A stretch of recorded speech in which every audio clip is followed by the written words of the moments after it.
మేతేపల్లి మండల పరిధిలోని రాయపురం గ్రామంలో సెంటెన్స్ విద్యాసంస్థ స్కూల్ పరిధిలో నిన్న రాత్రి 10:30-11 గంటల సమయంలో గుర్తు తెలియని దుండగులు స్కూల్ బస్సులకు నిప్పంటించడంతో 2 స్కూల్ బస్సులు మంటల్లో దగ్ధమయ్యాయి.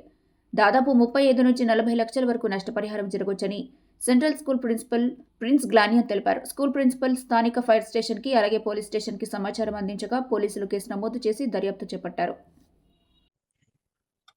Very sad incident took place last night at 10 o'clock. By 10:15 మేమైతే అందరూ ప్రేయర్ అన్నీ అయిపోయి రూమ్కి వెళ్ళాం.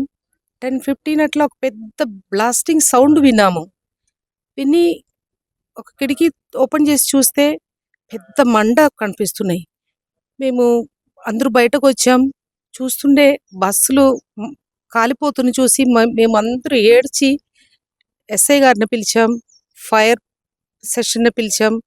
అప్పటికి మా ఊరు వాళ్ళందరూ డ్రైవర్సు అందరూ పరిగెత్తి వచ్చారు. చూస్తే చాలా బాధాకరంగా ఉంది. 2 బస్సులు కాలిపోతున్న చూసి అందరికీ తట్టుకోలేకపోతున్న బాధ అనిపించింది. ఆలోచిస్తే ఇది అన్రిపేరబుల్ loss. More than 35 to 40 lakhs and above we have lost. It is unrepairable loss.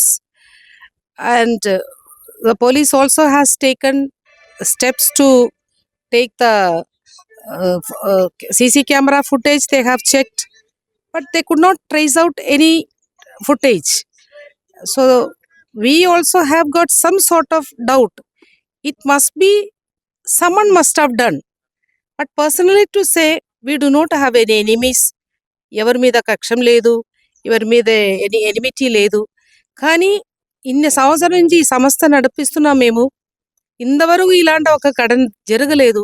కాబట్టి ఇట్లా జరిగిన సిచ్యువేషన్స్ మేము ఏమనుకుంటున్నామంటే, unless somebody do something it cannot happen.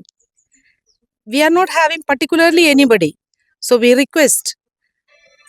request the police department to find the actual culprits who must have done this.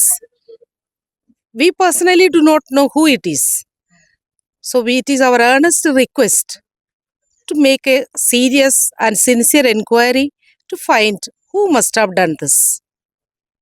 Thank you.